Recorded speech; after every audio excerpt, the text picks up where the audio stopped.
ഇക്കാലത്ത് പലതരത്തിലുള്ള വീഡിയോകളും വൈറലാകാറുണ്ട്. വരൻ വധുവിന് കൊടുക്കുന്ന സമ്മാനങ്ങളും അതുപോലെ തന്നെ വധു വരന് കൊടുക്കുന്ന സമ്മാനങ്ങളും. അങ്ങനെ വളരെ വ്യത്യസ്തമായ ഒരു വീഡിയോ ആണ് സമൂഹ മാധ്യമങ്ങളിൽ വൈറലായിക്കൊണ്ടിരിക്കുന്നത്. പാകിസ്ഥാനിൽ നടന്ന വിവാഹത്തിന്റെ വീഡിയോ ആണ് സമൂഹ മാധ്യമങ്ങളിൽ ഇന്ന് ചർച്ചയാകുന്നത്.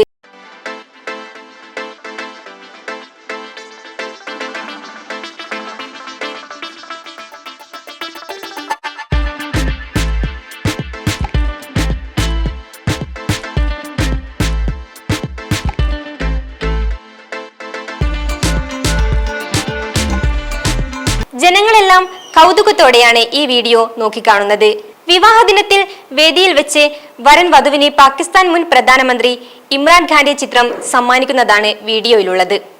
ഗിഫ്റ്റ് പേപ്പറിൽ പൊതിഞ്ഞ സമ്മാനം വരൻ തുറക്കുമ്പോൾ വധുവിന്റെ മുഖത്തുള്ള സന്തോഷം ഒന്ന് കാണേണ്ടത് തന്നെയായിരുന്നു.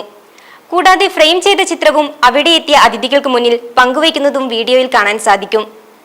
പിന്നീട് ഈ ചിത്രം പിടിച്ച് വധുവും വരനും ഫോട്ടോയ്ക്ക് പോസ്റ്റ് ചെയ്യുന്നുമുണ്ട്. മഹ്വിഷ് എന്ന എക്സ് അക്കൗണ്ടിലാണ് ഈ ചിത്രം പോസ്റ്റ് ചെയ്യുന്നത്. ഏപ്രിൽ 30-ന് പോസ്റ്റ് ചെയ്ത വീഡിയോയ്ക്ക് ഇന്ന് 7 ലക്ഷത്തോളം ആരാധകരുണ്ട്. ഈ ദൃശ്യങ്ങൾ പങ്കുവച്ചപ്പോൾ ഈ പോസ്റ്റിന് താഴെ പിന്തുണച്ചും വിമർശിച്ചും നിരവധി കമന്റുകളും ചെയ്തിട്ടുണ്ട്.